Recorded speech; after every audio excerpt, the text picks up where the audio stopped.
Que Dios me los bendiga, muchas bendiciones.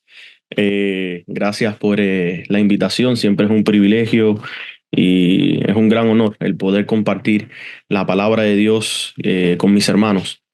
Am, Algo especial sucedió cuando la hermana Jenny me contactó y la hermana Marta y Arelis para dejarme saber que me tocaba predicar. No sabía de qué presentar en esta mañana con respecto a la palabra de Dios. En un viaje reciente que tuve con mi familia, eh, mi hijo Caleb iba sentado en la parte de atrás de mi camioneta y me dice, papá, ¿me puedes dar tu teléfono? Y yo le dije, ¿para qué lo quieres? Y él me dice, quiero poner el mapa, el mundo, como él le dice al GPS, le dice el mapa o el mundo. Y yo le dije, está bien, y ahí se lo di, no es inusual que él lo pida, él siempre le gusta ir viendo el GPS. Pero esta vez me dio por preguntarle, papito, ¿por qué te gusta tanto el GPS? Y él me dice, porque me va diciendo por dónde tenemos que ir, o sea, por dónde tenemos que ir cogiendo, ¿verdad? Por dónde tenemos que conducir. Y eso se me quedó dando vueltas en la cabeza. Cuando mi familia respondió el llamado en el 2018 de finalmente salir de las ciudades y venir al campo, desde el 2015 más o menos se llevaba orando, 3 años orando. Parte de la familia había hecho viajes a diferentes partes del mundo, buscando para buscar y comprar tierra. Y bueno, se invirtió dinero, se perdió el dinero, pero bueno, se sacó información que era importante en aquel tiempo.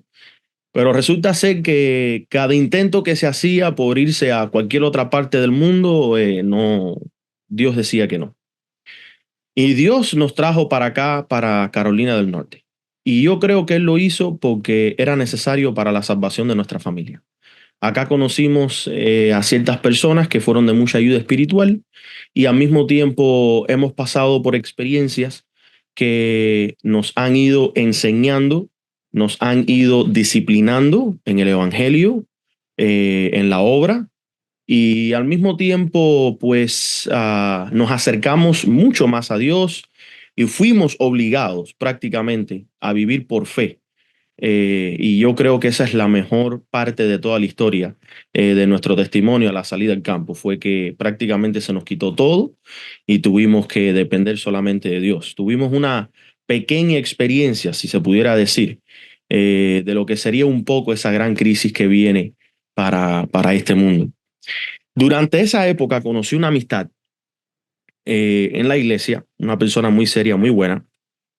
Y cuando estaba ahí con este hermano, amigo mío, él un día se me acerca y me dice, hey, ¿tú has escuchado sobre las predicaciones de un pastor apellido Myers que se llama el Blueprint? Serían por así decir, ahora no sé cómo decirlo en español, pero en la construcción son unos papeles azules que usan los ingenieros para saber en qué parte de la construcción están ellos y qué falta y cómo hacerlo, etcétera, etcétera.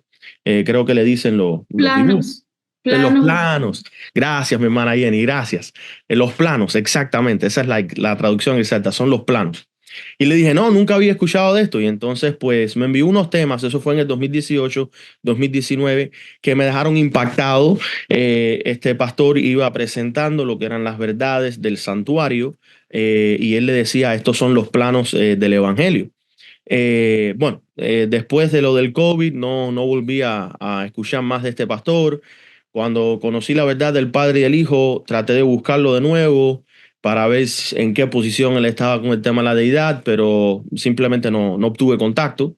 Y bueno, no sé dónde estará, con qué planes él seguirá, pero se me quedó esto ahí en la mente. Y de ahí es donde sale el tema que voy a estar compartiendo con ustedes hoy y que se va a convertir en una serie titulado El Gran Mapa de la Redención. Y la razón por la cual considero que es importante hablar de este tema es porque va a venir algo especial en el futuro que muchos no conocen y voy a compartir ahora la pantalla. Va a venir algo especial que muchos no conocen en el futuro y un futuro no muy lejano, obviamente, estamos muy cerca de esto, y tiene que ver específicamente con la predicación del evangelio, la conversión de miles, incluso en un solo día. ¿Verdad? Hay una obra especial que Dios está preparando, un pueblo reconocido como el pueblo del libro, y ese tenemos que ser tú y yo. Ese es el llamado a la preparación. Um, eh, y hay algo interesante con respecto a este pueblo, y tiene que ver con la experiencia, ¿verdad? La experiencia. Este pueblo, que es el pueblo reconocido como el pueblo del libro, es el que se conoce el evangelio de cabeza a pie o de pie a cabeza, como sea que se entienda la expresión, de extremo a extremo. Se conoce al evangelio, no importa por el ángulo que empiece una conversación.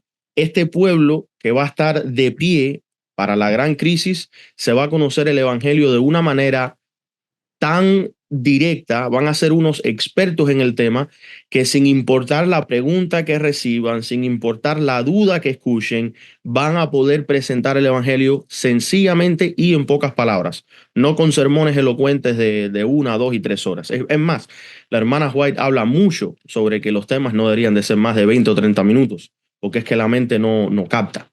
Pero o sea, aquí hoy les vamos a dar un banquete espiritual.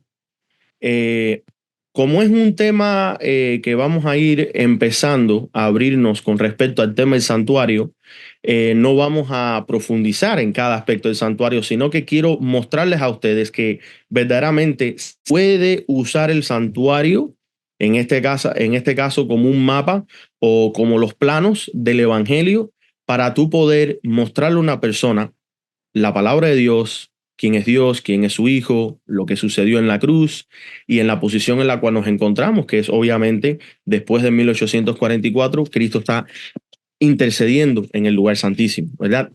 La sierva del Señor en Evento los Últimos Días, en la página 202, en la versión del libro en inglés, no en español, la sierva de Dios pudo ver que en un futuro no muy lejano para ella, pero es inminente para nosotros, ella declaró que miles en la 11ª hora verán y reconocerán la verdad.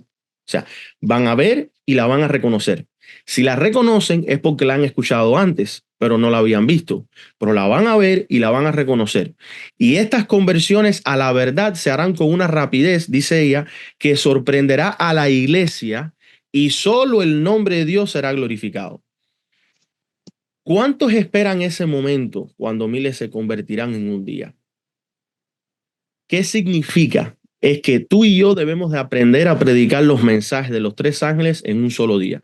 No tenemos horas, no tenemos semanas para explicarle a un alma lo que es el evangelio.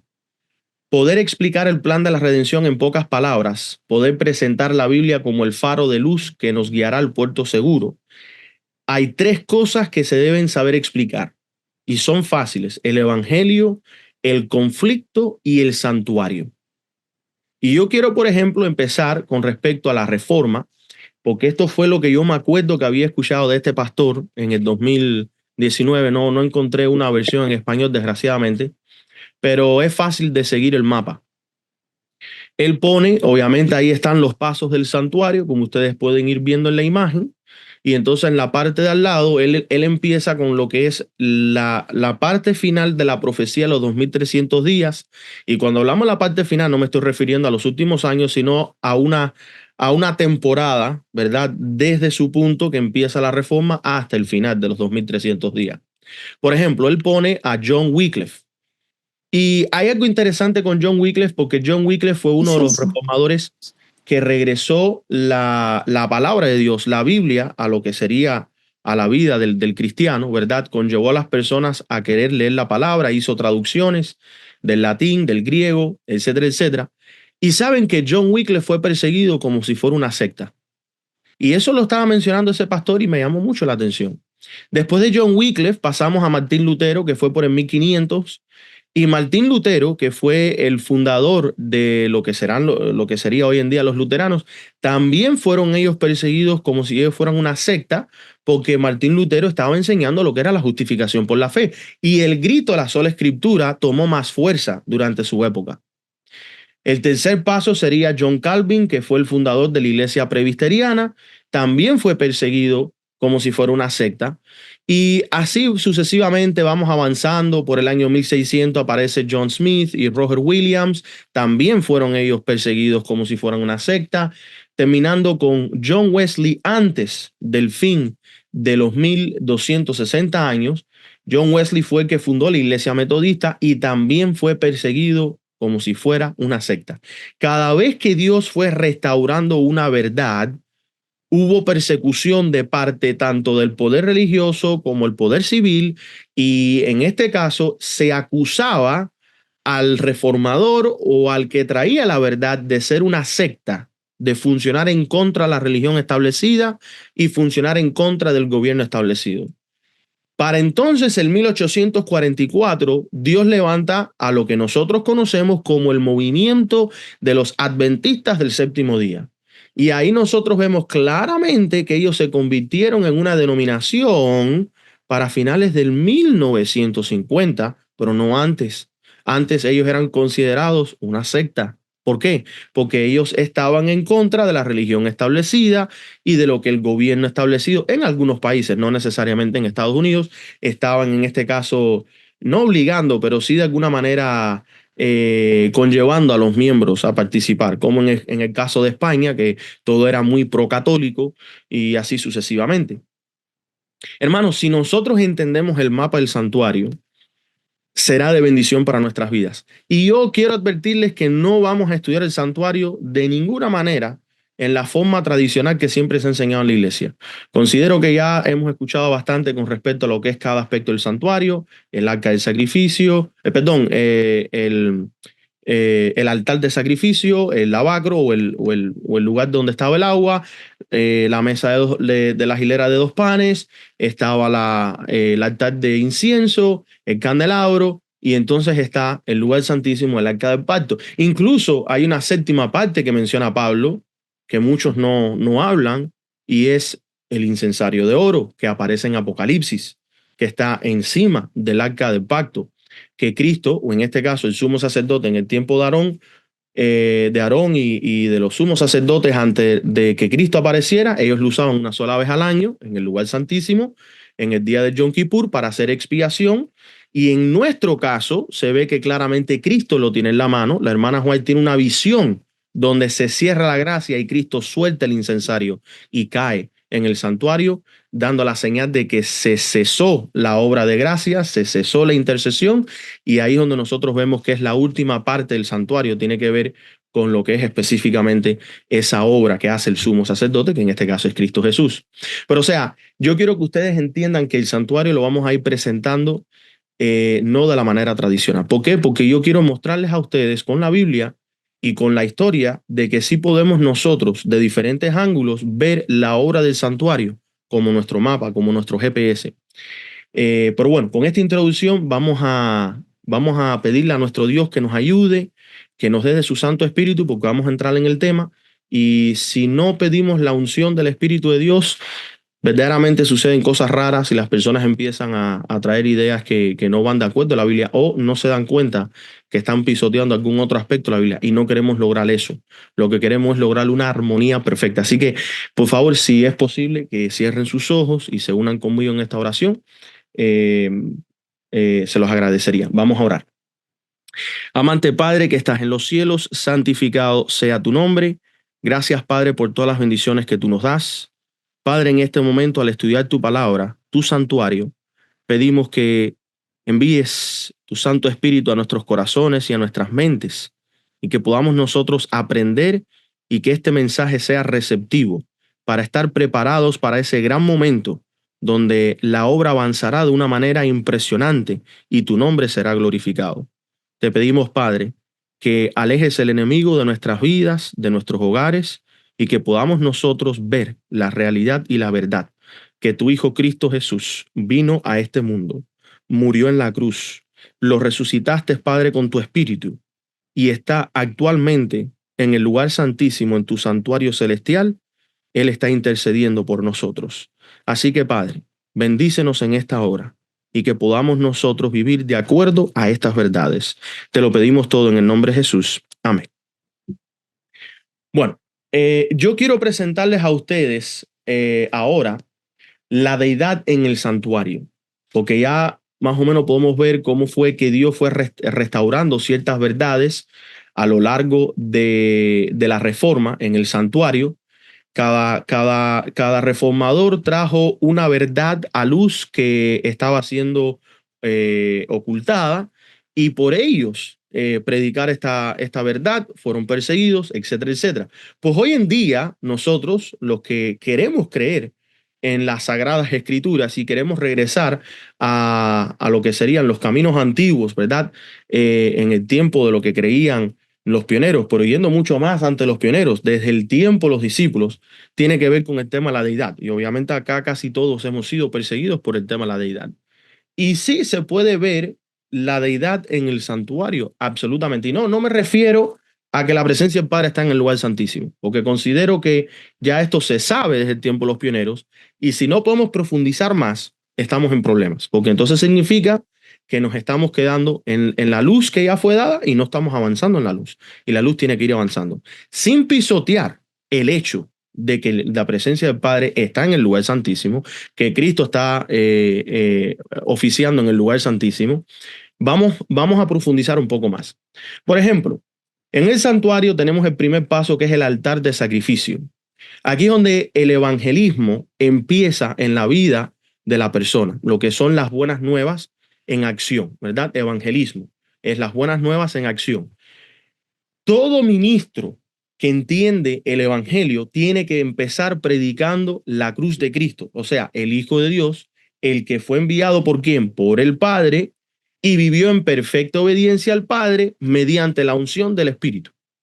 Todo aquel que entiende cómo fue que Cristo llegó a la cruz tiene que conocer los detalles que te conllevan a fundamentar esta verdad. Y es que el altar de sacrificio no solamente representa la cruz, representa que el Hijo fue enviado por el Padre y el Hijo fue en perfecta obediencia a la cruz por el Espíritu. Ahí está, en la primera parte del santuario, la deidad completa. Está el Padre, que es la deidad, está el Hijo, en quien habitaba la plenitud de toda la deidad, Colosenses capítulo 2, y estaba la unción del Espíritu, que se ve que hubo algo hermoso suceder en el bautismo de Cristo, pero antes de que Cristo fuera bautismo, ya él tenía el don del Espíritu. Ahora vemos nosotros y avanzamos al lavacro. El lavacro sí es verdad que representa el bautismo en agua, pero también el bautismo en Espíritu Santo. Cristo, el Hijo, recibe la aprobación de su Padre, y vemos nosotros la presencia de Dios descender en forma de paloma solamente como confirmación cuando Cristo es bautizado. Pero ya Cristo tenía el Espíritu del Padre. ¿Qué fue lo que era necesario en el bautismo? Número uno, que Cristo nos diera a nosotros ejemplo. Y número dos, el anuncio, la declaración, mejor dicho, que se escuchó de parte del Padre en el cielo. Este es mi Hijo. Confirmación, este es mi Hijo. Para aquellos que dicen que no van a entender la voz de Dios, escucharon truenos. Para aquellos que estaban de acuerdo en seguir a la verdad, escucharon la voz de Dios. Este es mi Hijo. Y se vio la manifestación física, que en este caso fue el Espíritu de Dios descender. La luz descendió como en forma de paloma. No fue que descendió una paloma, descendió como en forma de paloma, ¿verdad? Mansa y humilde, y se posó sobre Cristo. Se vio claramente en el lavacro que el Padre envía el Espíritu a su Hijo y se escucha la voz del Padre. Este es mi Hijo. Si seguimos avanzando a la mesa de los panes, siempre hemos hablado de que ahí se representa al Padre y al Hijo, y esto es cierto, tenemos 2 hileras de 6 panes. Si añadiéramos una tercera hilera por el tercer Dios de la Trinidad, tendríamos nosotros el famoso número 666, que lo que significa es doctrina de hombre, en otras palabras. Pero el Espíritu Santo sí está presente en la mesa de los panes, lo que no necesariamente representado en la hilera de los panes. La mesa de los panes enseña que la palabra de Dios continúa, ¿verdad? Continúa la palabra. El pan de vida es Cristo, ese pan es su palabra, es la palabra de Dios, y es lo que el pueblo necesita recibir y alimentarse, el pan espiritual. Y ese pan espiritual solamente proviene del Padre y del Hijo. El Padre y el Hijo, ahora hay algo interesante, están representados por ese pan en la mesa, y la mesa tiene, el borde de la mesa tiene doble corona. Y toda la mesa, que es hecha con madera de acacia, si no más me equivoco ahora mi memoria, madera de acacia, está revestida de oro. Y el oro en el Antiguo Testamento es algo que representa, es un símbolo que representa el Espíritu de Dios que cubre. Tiene que ver con justicia, tiene que ver con su palabra, tiene que ver con transformación, tiene que ver con experiencia. Por eso es que también tenemos otros símbolos como el fuego, ¿verdad? Que se usan para mostrarnos a nosotros o representar al Espíritu, pero también en lo que sería la parábola de las 10 vírgenes, el aceite no representa al Espíritu Santo, representa experiencia. Entonces, aquellos que comen de la mesa de los panes, están comiendo la palabra de Dios, están comiendo del pan vivo. Esta mesa está siendo servidos a ellos en algo revestido de oro. Eso es la experiencia. Eso representa el vehículo por el cual la palabra de Dios llega a nosotros. ¿Y cuál es ese vehículo de acuerdo a las Sagradas Escrituras? El Espíritu de Dios. Avanzamos ahora al candelabro. Tenemos ahí el testimonio y vida llena del Espíritu. Todos los profetas fueron ellos inspirados ¿por quién? Por el Espíritu Santo, el Espíritu de Dios. Y el testimonio de Jesucristo, de acuerdo a Apocalipsis, es el testimonio que el Padre le dio a Cristo, Cristo a sus ángeles y los ángeles a los siervos de la tierra. Ahí está la deidad, que es el Padre. Está el Hijo de Dios, en el cual está toda la plenitud de la deidad, y está la agencia del Espíritu Santo, que son los ángeles de Dios que nos traen a nosotros, aparte de lo que es el pan de vida, los testimonios, ¿verdad? Tenemos entonces el altar de incienso. El altar de incienso seguramente es el que más me fascina, porque aunque está en el lugar santo, se puede ver desde el lugar santísimo, porque queda exactamente ahí en el velo. Y una vez al año, lo primero que recibía completamente, porque todo el año la gloria de Dios pasaba a lo que era el altar de incienso, no al resto del lugar santo, pero se podía ver en el altar de incienso porque quedaba frente con frente a la presencia de Dios. Pero una vez al año, lo primero que estaba ahí frente a la presencia de Dios era el altar de incienso. Y el altar de incienso representa la vida de oración y adoración. Y yo no sé si ustedes han escuchado que nuestros ángeles, que son los que ministran, ellos reciben nuestras oraciones, las mezclan en el cielo con incienso y son elevadas a Dios, ¿verdad? En otras palabras, en palabras simples, ellos arreglan nuestras oraciones porque muchas veces estamos orando, hermanos, y no lo estamos haciendo bien. Y eso no puede elevarse, esa imperfección no puede elevarse directamente al trono. Entonces los ángeles vienen como que llenan esa oración de ese incienso grato y entonces es presentado al Padre. Y esto es interesante porque la adoración también tiene que ser mezclada con este incienso, si no muchas veces estaríamos cometiendo hasta pecado porque simplemente no conocemos o estamos nosotros sucios, ¿verdad? Muchas veces los ministros se presentan y están sucios, no están completamente limpios. Por eso es necesario que antes de predicar se ore, antes de que el predicador vaya a subir se ore, y antes de que el predicador vaya a predicar se prepare y ora al Señor y le pida perdón y que sus pecados sean limpios. Tenemos la experiencia de Isaías, ¿verdad? Cuando Isaías fue llevado en visión en el capítulo 6 de Isaías, él se encontró el problema, se dice, ay de mí, soy pecador y estoy frente a la presencia de Dios, voy a morir. ¿Y qué fue lo que tuvo que hacer Dios? Envió un ángel.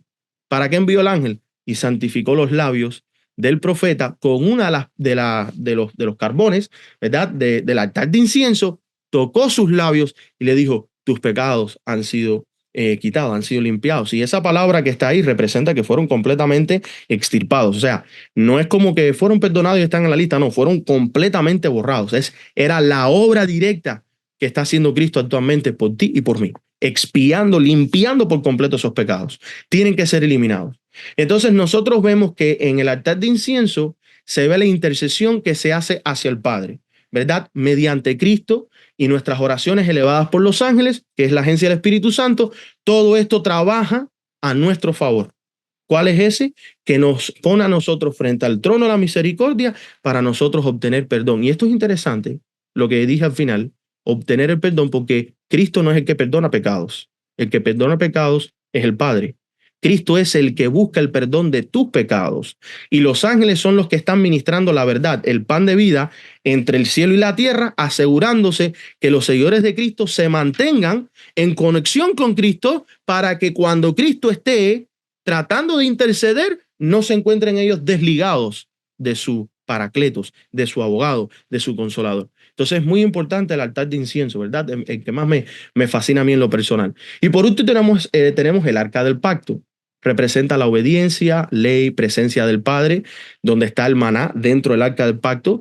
El maná y la vara de Aarón representan a Cristo y a nada más. No cometan el error que han cometido muchos hoy en día, a decir que representa esto, representa lo otro. Blasfemia. Nada más puede representar el maná y la vara de Aarón porque es Cristo y nada puede reemplazar a Cristo. Cristo tiene que estar siempre presente en el arca del testamento. ¿Por qué? Porque recuerden que son los dos testigos. Si no tenemos esos dos testigos, no hay sumo sacerdote. Ahora, la ley de Dios, los 10 mandamientos estaban dentro del arca y esto también es representante de Cristo. Entre 2 o 3 testigos se establece la verdad. Y el testimonio es bien claro en primera de Juan capítulo 5. Este es el Hijo, este es el engendrado y el que lo engendró lo ama y el engendrado ama a quien lo engendró. Y el que no ama al que engendró, no ama al que fue engendrado, y el que no ama al que fue engendrado, no ama al que engendró. En otras palabras, hay que amar al Padre y al Hijo.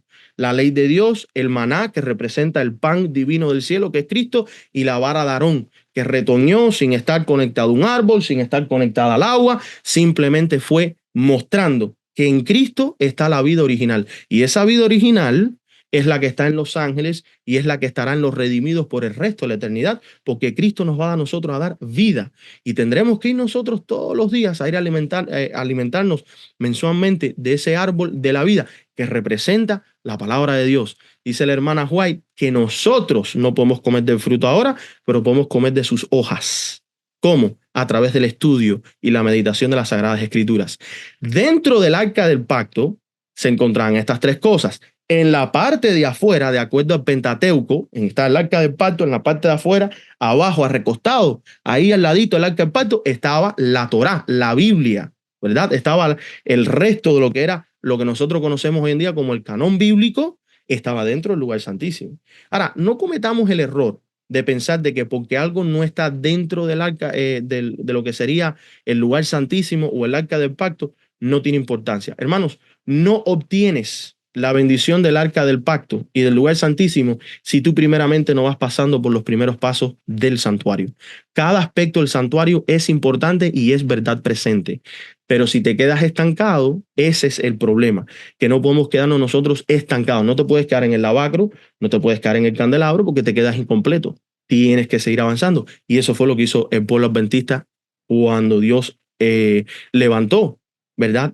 En este caso a los pioneros, a su sierva, la hermana White. Ellos siguieron avanzando con la luz y entraron al lugar santísimo por fe, donde solamente Cristo podía entrar. Ahí está presente el pueblo adventista postrado en adoración abajo y Cristo ministrando en el cielo. ¿Qué fue lo que ha sucedido con las otras iglesias?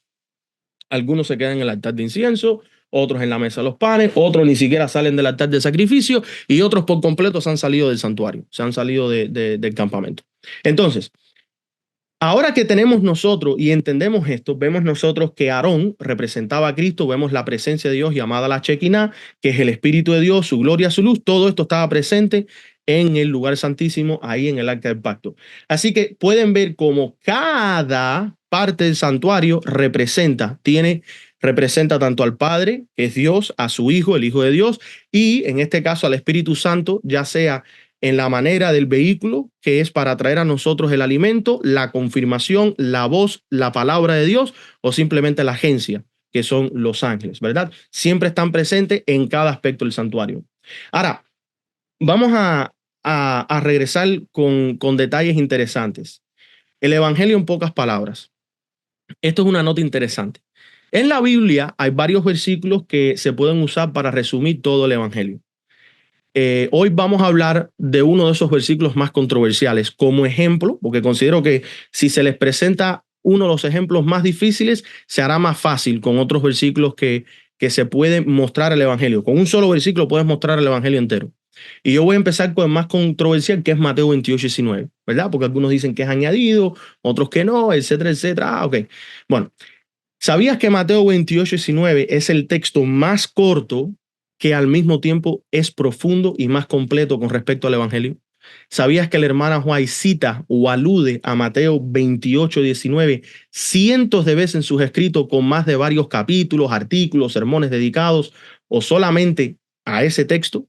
Por algo es por lo que Satanás le ha lanzado tanta tierra y suciedad tratando de oscurecerlo y hacerlo desaparecer con mucha confusión de que si es Trinidad, de que si es un trío, de que si es bautismo en tres nombres y qué sé yo. Contiene el perdón del Padre, Mateo 28:19. Contiene la vía hacia el Padre, el Hijo, y contiene el poder de Dios en nosotros, que es el Espíritu Santo. Mateo 28:19 dice, por tanto, id y haced discípulos a todas las naciones, bautizándolos en el nombre del Padre y del Hijo y del Espíritu Santo. La palabra nombre, en otros temas, ya hemos dicho que significa en griego es onoma, significa autoridad, y la palabra bautizar en el griego es baptizo, que significa sumergir. Tienes que ser sumergido, ¿verdad? El evangelio significa buenas nuevas. Estas buenas nuevas son estar sumergidos bajo la autoridad de Dios para salvación, que por ende es la palabra Yeshua en hebreo. ¿Te parece conocido, Yeshua? Eso es una palabra. No, que es el nombre, sí, pero es una palabra en hebreo. Y la palabra en hebreo Yeshua es el nombre de nuestro Redentor y es una palabra en hebreo que significa Jehová salva. Cada vez que tú le estás diciendo a alguien Jesús o Yeshua, tú le estás diciendo Jehová salva, Dios salva.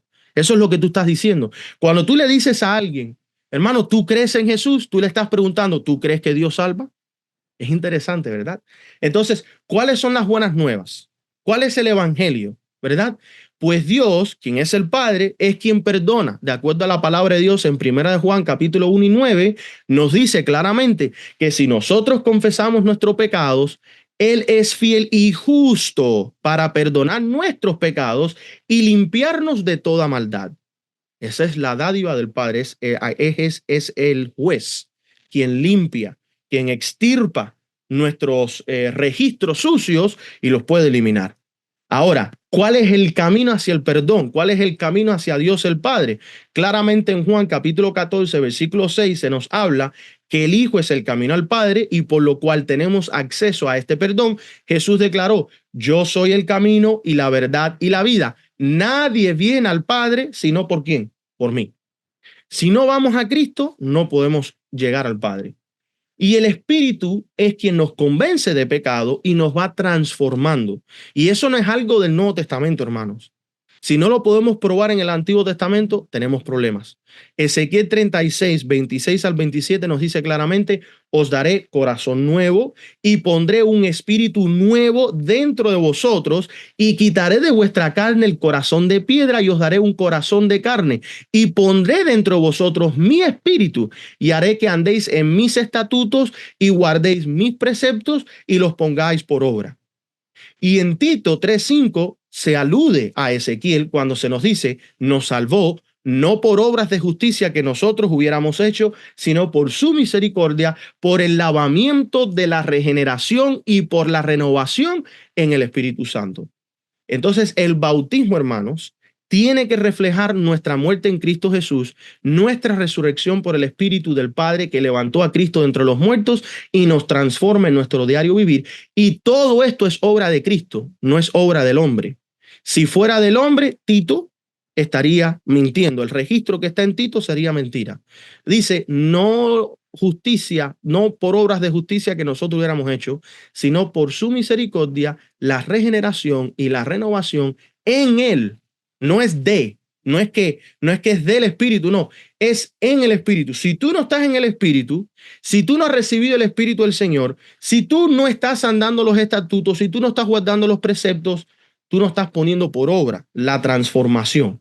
Tú estás viviendo en el pecado, tú estás viviendo en la carne. Entonces, cuando nosotros entendemos esto, Cristo, quien es el camino, Cristo, quien es la verdad, Cristo, quien es la vida, nos conlleva al Padre para obtener nosotros el perdón de nuestros pecados. Las buenas nuevas son que tú, pecador, yo, pecador, podemos obtener el perdón de Dios, quien es nuestro Padre, a través del camino, la verdad y la vida, el Hijo de Dios, el cual pidió que el Espíritu fuese enviado para convencernos de pecado y transformarnos para gloria de Dios. Algunos todavía pensarán que está forzado Mateo 28:19 reflejar el Evangelio y el santuario. Vamos a ver lo siguiente. En el altar de sacrificio vemos la acción de id, ¿verdad? en el inicio de la misión es predicar a Cristo crucificado. El altar representa el sacrificio de Cristo en la cruz. La palabra id implica proclamar este sacrificio como el fundamento del discipulado.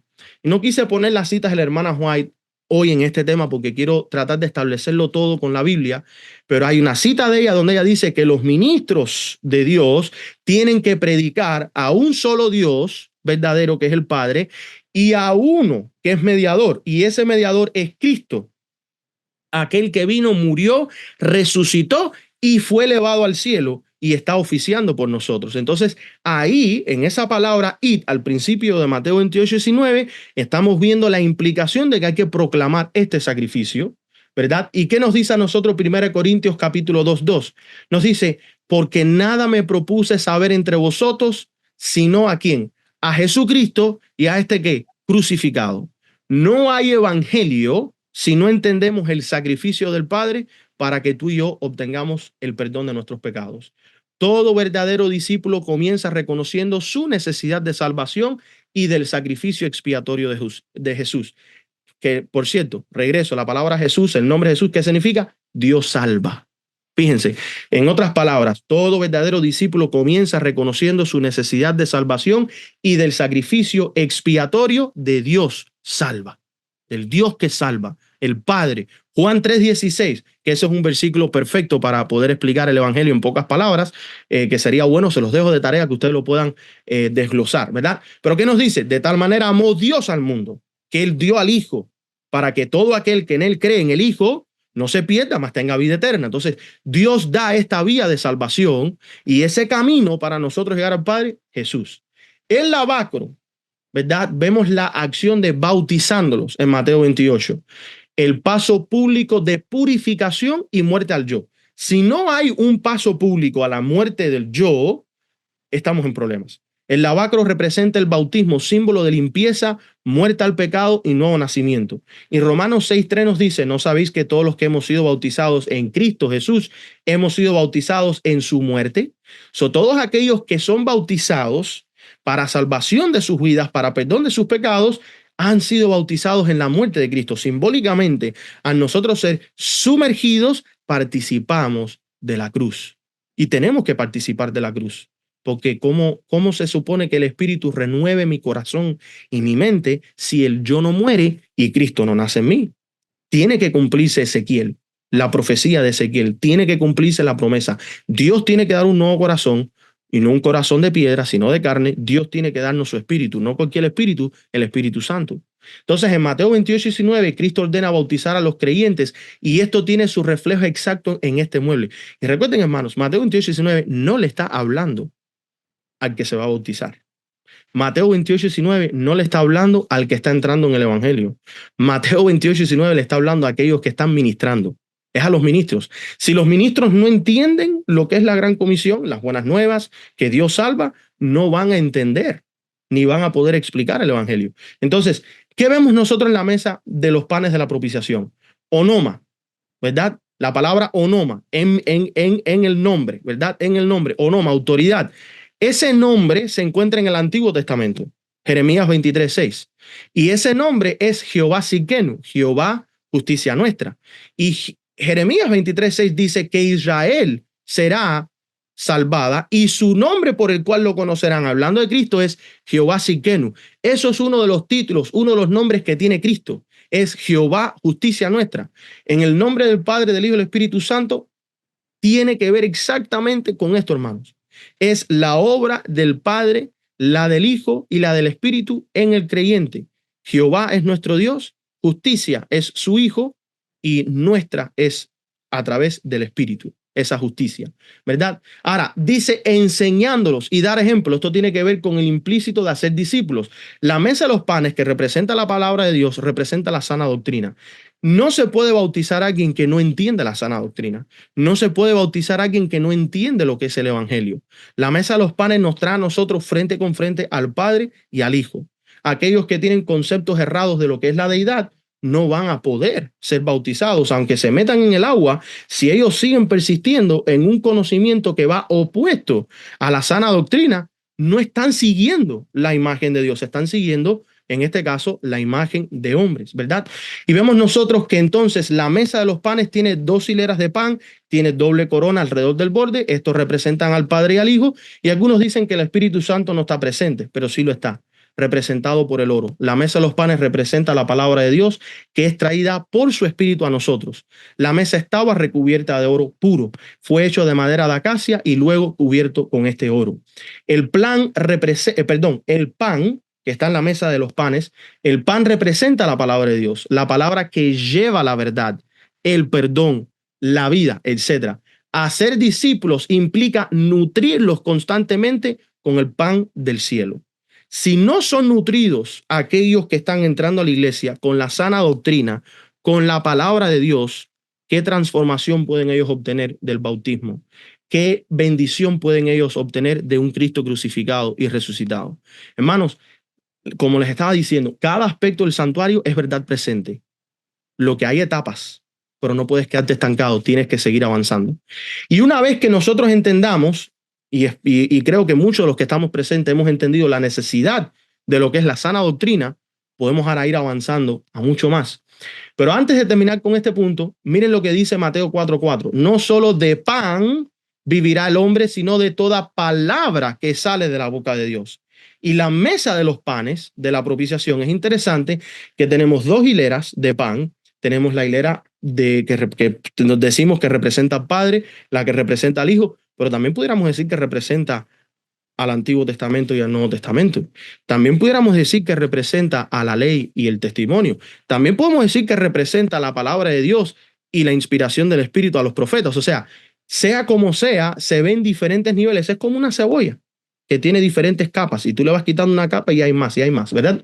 Los discípulos no solo se bautizaban, ellos debían de ser alimentados espiritualmente. Muchos creen que ya estoy bautizado, ya estoy salvo. No, si usted se bautiza y usted no estudia la palabra de Dios y usted no se alimenta de ese pan celestial, usted va a ser un cristiano muerto.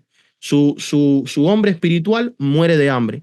Lo único que va a hacer es desnutrirse espiritualmente. Tienes que regresar a la palabra de Dios. Tienes que tomar tu porción diariamente. Si no, vamos a estar en problemas. Tenemos el candelabro de 7 brazos, que representa la luz a todas las naciones. La misión, en Mateo 28:19, dice, por tanto, id y enseñar. Ahí vemos a todas las naciones. Requiere ser luz en medio de tinieblas. El candelabro simboliza el testimonio vivo, las buenas obras y la presencia del Espíritu. Estábamos anoche entre la familia, estábamos haciendo el culto familiar y estábamos después cantando. Y hay una canción que dice, ves y alumbra al mundo.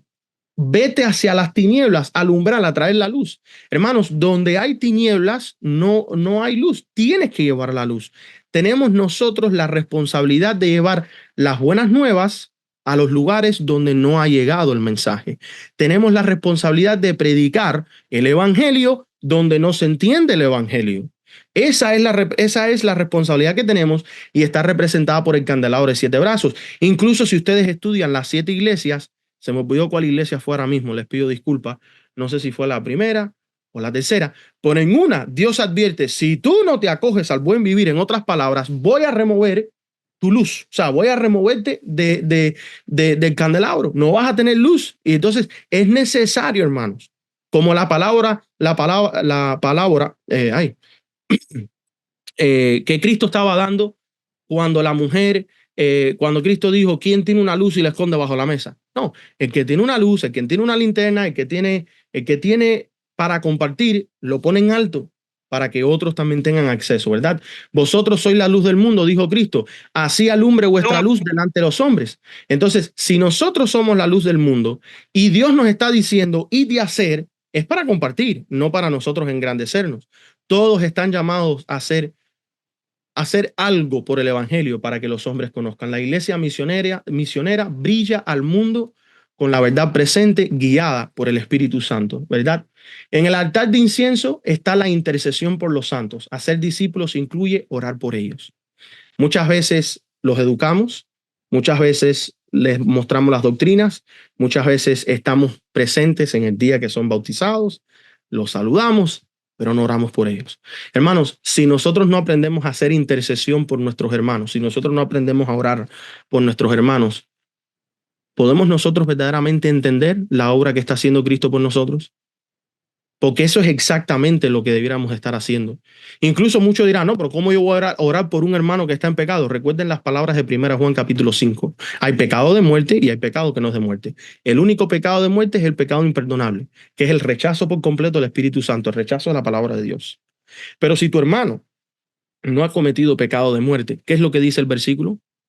Si no más me equivoco, es el 16 y 17. Primera de Juan, capítulo 5, versículos 16 y 17. Dice que oremos por ellos. Cuando nosotros estamos orando por nuestros hermanos, nos vamos a dar cuenta de que, wow, pero él está pecando y merecerá esto. Bueno, espérate, ¿quién soy yo para decir esto si yo también he pecado? Y puede ser que yo esté en pecado. Y así como yo pienso de este hermano, de que este está en pecado y merece oración, Cristo también pudiera pensar eso de mí. Cristo también pudiera decir, bueno, este Yesel, cada vez que voy a mirarlo, siempre está en algo que no tiene que estar. ¿Para qué debo yo estar intercediendo? Esa no es el pensamiento de Cristo. Ese no es el pensamiento de los ángeles. El pensamiento de Cristo y de los ángeles es de interceder mientras la persona esté al alcance de la misericordia y que no haya blasfemado ni que haya rechazado por completo la palabra de Dios. Entonces es nuestra obra, es nuestro trabajo, no solamente educar a los hermanos, no solamente traerlos a la iglesia, no solamente enseñarles las doctrinas, orar por ellos, ¿verdad? Tenemos que orar. Dice en Apocalipsis capítulo 8, versículo 3, y otro ángel vino y se le dio mucho incienso con las oraciones de todos los santos, y esto fue mezclado y elevado al cielo. Cuando nosotros estamos, en este caso, intercediendo, cuando nosotros estamos pidiendo por nuestros hermanos, estamos pidiendo a Dios que los ayude, que les perdone, hermanos, eso es de grato olor al trono de la gracia. ¿Por qué? Porque viene con las características del Cordero.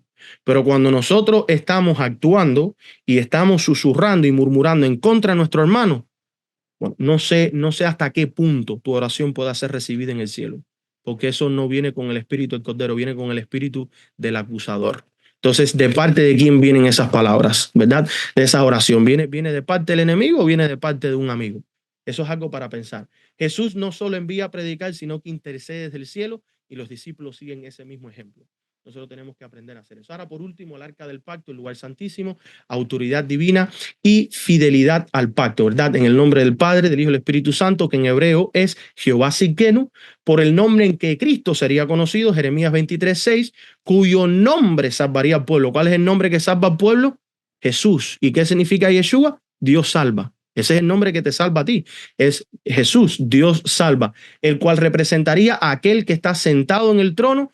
Está simbolizado por el arca que guarda la ley, su gloria, su presencia y la obra de su Hijo, ¿verdad? Ahí en el arca del pacto vemos al Padre, está el Hijo intercediendo porque el trono del Padre está encima del arca del testamento, lo que le dicen the mercy seat, que sería el asiento de misericordia, y el Espíritu Santo, que es la gloria del Padre, está presente en ese local, en ese lugar. Apocalipsis 11:19, y el templo de Dios fue abierto en el cielo y el arca de su pacto se veía en su templo, ¿verdad? La ley de Dios dentro del arca representa el estándar de vida del discípulo. No basta con predicar, no basta con estar orando por nuestros hermanos, hay que enseñar a guardar todo lo que Cristo mandó. Y eso está claramente en el versículo 20. Es decir, obedecer sus mandamientos y no preocuparse, pues Cristo prometió estar todos los días con nosotros hasta el fin de los tiempos. Mateo 28:20, ¿verdad? El Padre, el Hijo y el Espíritu, o la agencia del Espíritu Santo, que es compuesta tanto por ángeles como ministros terrenales, están en cada aspecto del santuario. Así que si tú puedes tomar un versículo de la Biblia y puedes desglosarlo representando el evangelio, vas por buen camino. Porque cuando alguien aparezca en la calle, el Espíritu te va a poner, háblale de este versículo. Y ese versículo va a ser el ángulo por donde el evangelio va a entrar. Puede ser que te encuentres a un cristiano, como me ha pasado a mí. Y yo le pregunto, ¿cuál es tu versículo favorito?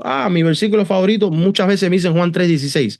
Hermanos, desglosen Juan 3:16. Desglósenlo, hagan conexiones con otras partes de la Biblia, muestren quién es Dios, muestren quién es Cristo, muestren cómo es que aquel que cree es aquel que ha recibido el Espíritu de Cristo. Muéstrenlo, desglosen, tomen un versículo y entrénense para poder compartir el evangelio en pocas palabras con un solo versículo. Y verás cómo la Biblia se va a amplificar, se va a ampliar. ¿Por qué? Porque no hay una sola parte de las escrituras que esté desconectada del resto. Si nosotros no podemos tomar un versículo, y puede ser que me vayan a tirar piedra con esto ahora, todos sabemos que primera de Juan 5:7 es la coma joánica, un versículo añadido, pero ahí no dice Trinidad, ahí no dice Dios Trino, ahí no dice Dios Espíritu Santo. Y si tú ves el contexto de primera de Juan 5, no contradice la verdad bíblica, porque tanto el Padre como el Verbo y el Espíritu testifican de que Cristo es el engendrado, que el Padre es quien lo engendró, y el que no ama al engendrado, que es Cristo, no ama al que engendró, que es el Padre, y el que no ama al Padre que engendró, no ama al engendrado, que es Cristo. Es claro y sencillo. Cuando tomamos nosotros la Biblia, es una perfecta cadena. No se dediquen a buscarle errores a la Biblia. No prediquen de los errores de la Biblia. Prediquen de la perfecta cadena que se encuentra en las Sagradas Escrituras. Así también hay una perfecta cadena en el santuario. Vamos del altar de sacrificio al lavacro, a los panes, a la mesa de los panes, al altar de incienso, tenemos los candelabros y tenemos entonces el lugar santísimo con el arca del pacto. El gran conflicto. La historia comienza con un ángel llamado Lucifer. Vamos ahora a hablar del santuario, pero a los ojos o a través del ángulo del gran conflicto. Descrito como un querubín protector. ¿Dónde era que estaba presente el querubín protector? Lugar santísimo. Estaba en el arca del pacto. Ahí estaba él protegiendo la ley, el trono de Dios. Su función era proteger y defender la ley de Dios. Tenía el privilegio de estar en presencia de Dios siempre. La presencia de Dios es su espíritu. El querubín protector tenía el privilegio de estar siempre bajo la unción del espíritu. Fíjense ustedes. Pero Lucifer pecó contra Dios y su ley. El pecado ahora fue hallado en él. Él se rebeló contra la ley de Dios, llevando a 1/3 de los ángeles con él. ¿Y cómo fue que eso sucedió, mi querido hermano? ¿Qué fue lo que pasó en el cielo? ¿Lucifer era imperfecto? No. Se encontró en un momento de debilidad donde la naturaleza divina, que en este caso era el Espíritu de Dios, no estaba con él. No. El problema de Lucifer fue que cometió el pecado imperdonable. ¿Y cuál fue? La palabra de Dios fue dicha y él no quiso creer. Él no quiso hacer caso. Él empezó a maquinar dentro de su corazón. Y fíjense ustedes que aún maquinando en su corazón no peca. Y el libro Patriarcas y Profetas dice que Dios manda a llamar a todas las huestes angelicales. Y Dios, sabiendo lo que estaba en el corazón de Lucifer, por amor a Lucifer, manda a llamar a todo el mundo y dice, mira, este es mi hijo. Y en él está todo mi poder, toda mi autoridad. Él es como yo, lo que él diga es lo que yo digo. O sea, este es mi hijo. Y Lucifer, dice la hermana Juan, que se postró, pero en su corazón no estaba. Y ahí es donde él peca. Ahí es donde él peca contra la ley de Dios. ¿Cuál es la ley de Dios? Este es mi hijo. El no creer que Cristo es hijo de Dios es pecar contra la ley de Dios, porque Dios declaró, este es mi hijo. Y lo volvió a hacer cuando Cristo fue bautizado. Este es mi hijo amado.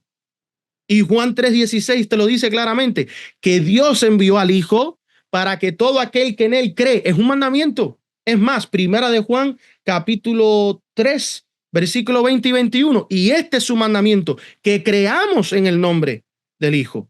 Si no creemos en el Hijo, estamos pecando.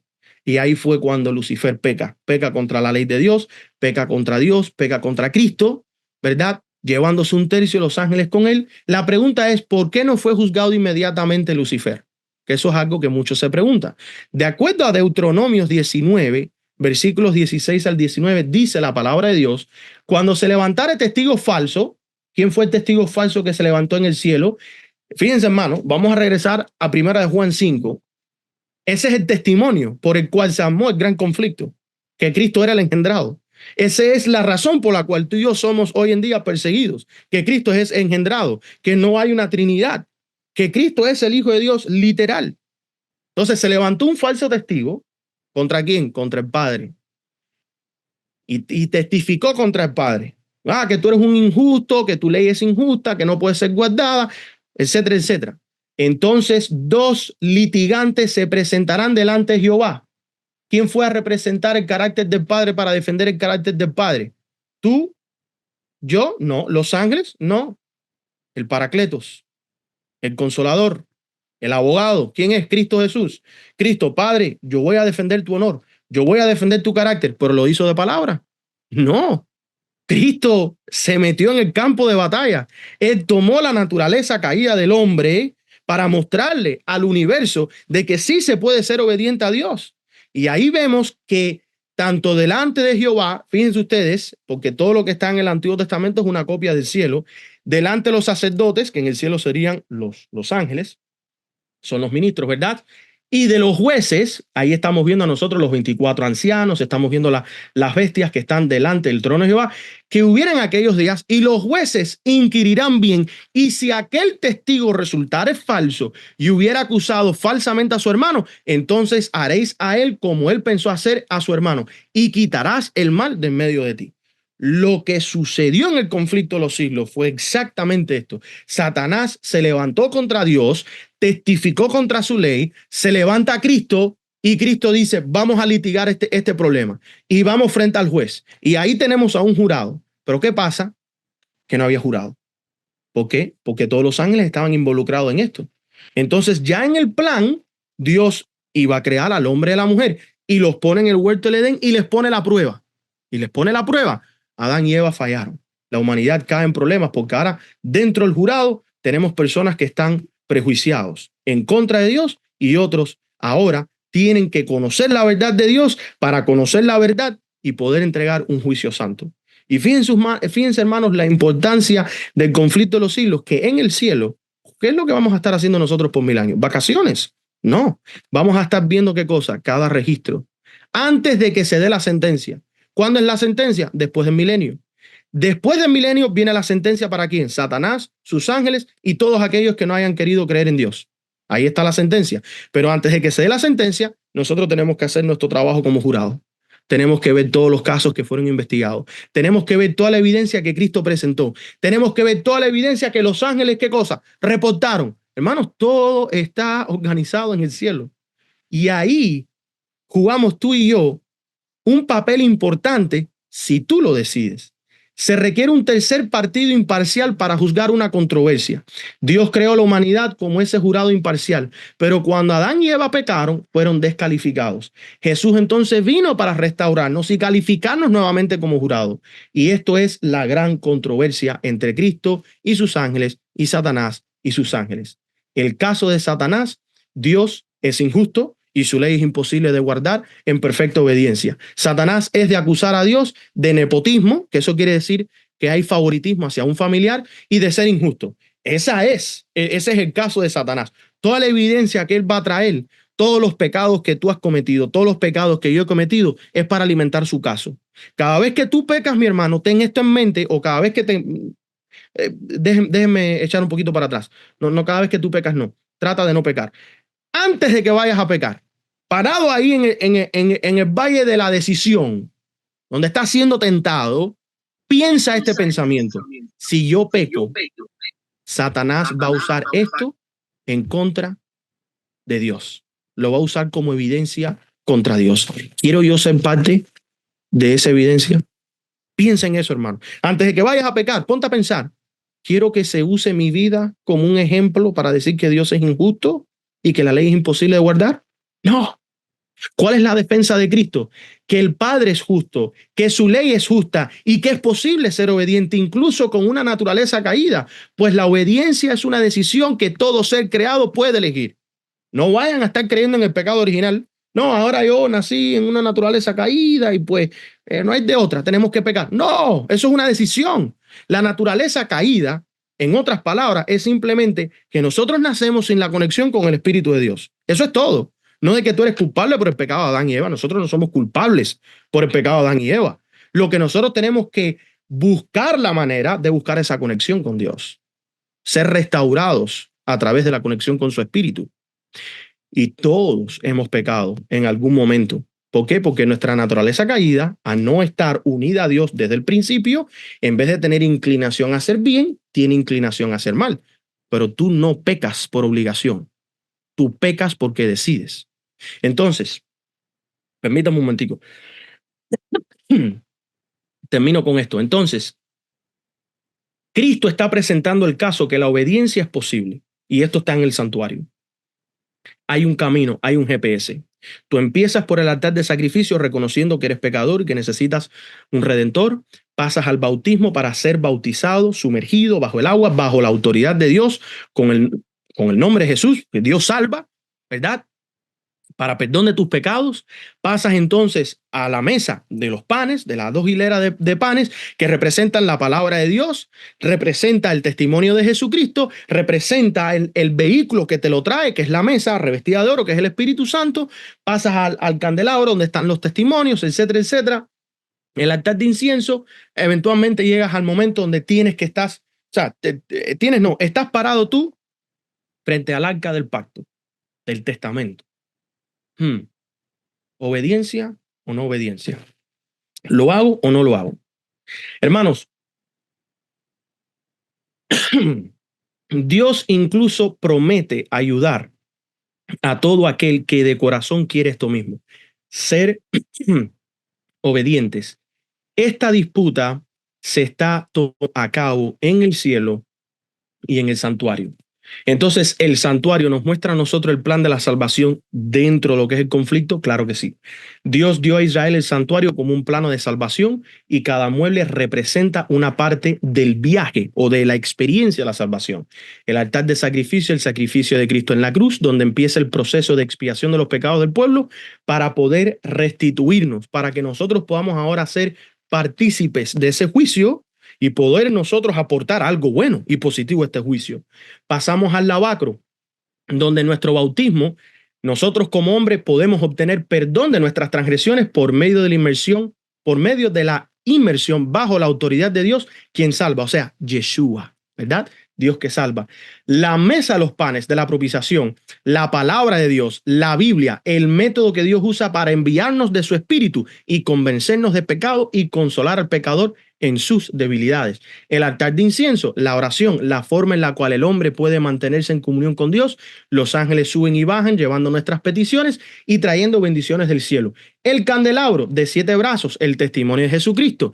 El espíritu que inspira a los profetas para profetizar y testificar que Cristo es el Hijo de Dios, venido de mujer, muerto en la cruz, venciendo al pecado en la carne y resucitado por el Padre. Y el arca del pacto, la ley de Dios, su carácter, su reinado. La ley de Dios es el punto de la controversia. Satanás, ¿dónde era que estaba? Déjame subir a la imagen.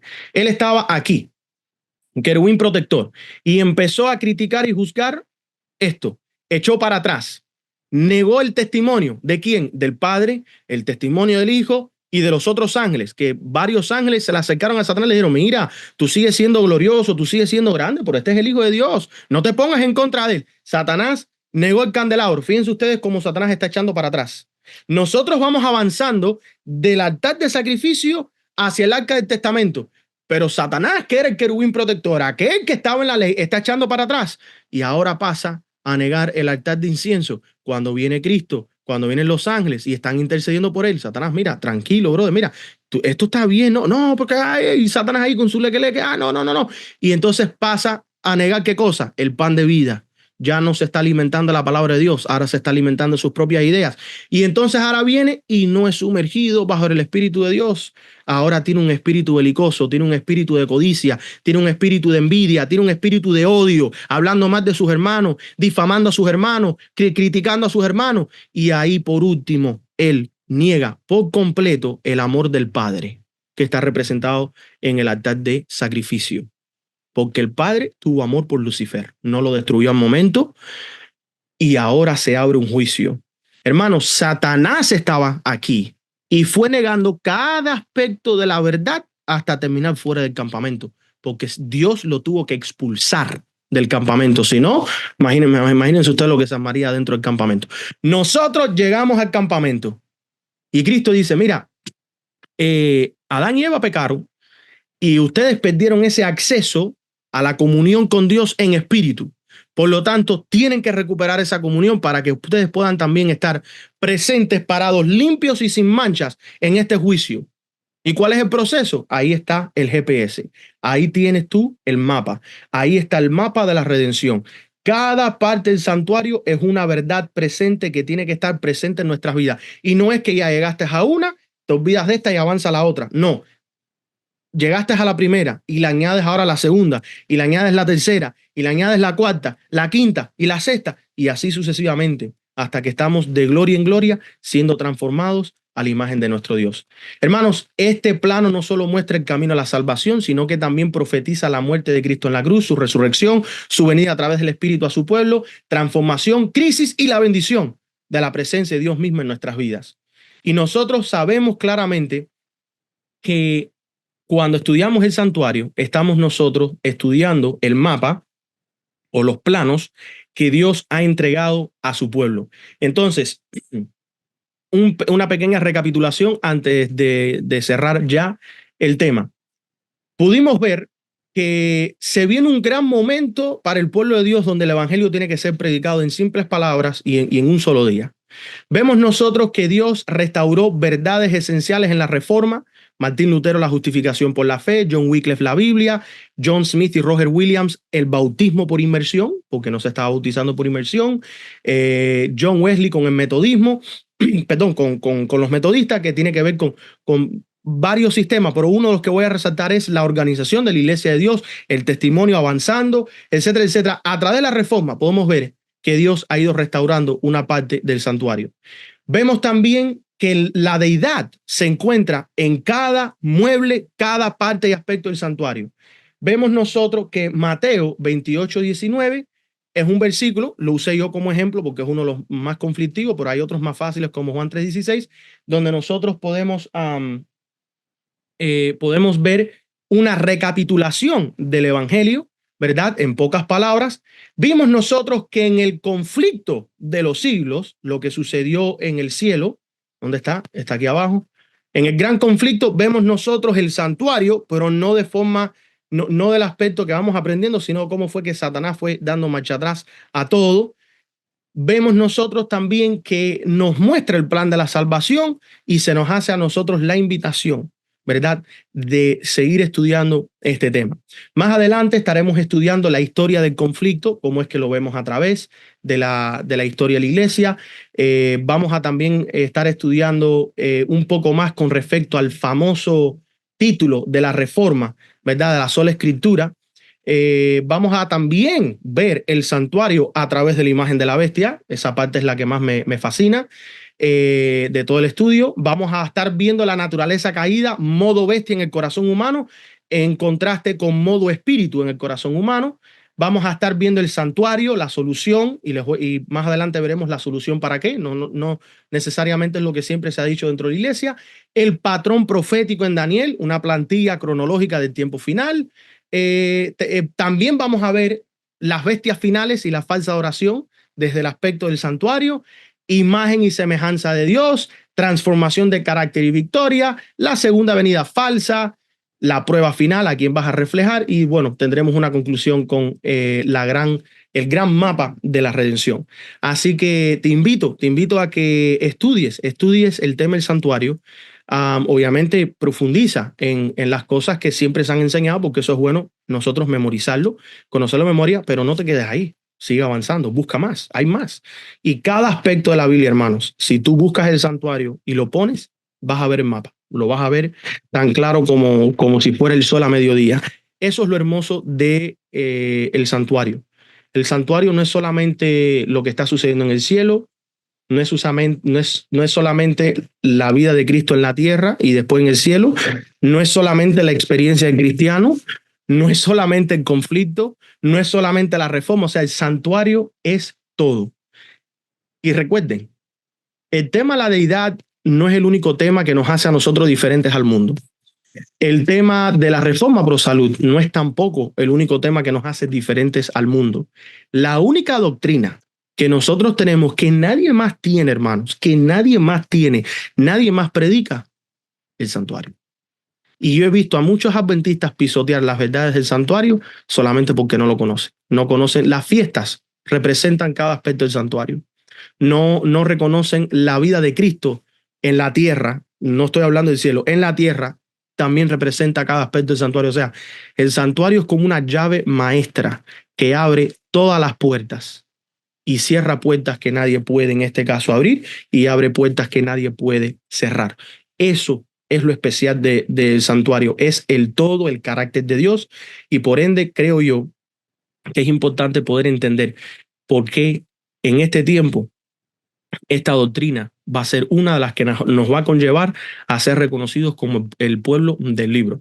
Bueno, que Dios me los bendiga, muchas bendiciones, gracias por escucharme, sé que me pasé un poquitico, me emocioné, pero estaré orando por cada uno de ustedes para que estén profundizando en estas verdades y que al mismo tiempo este tema haya sido de gran bendición.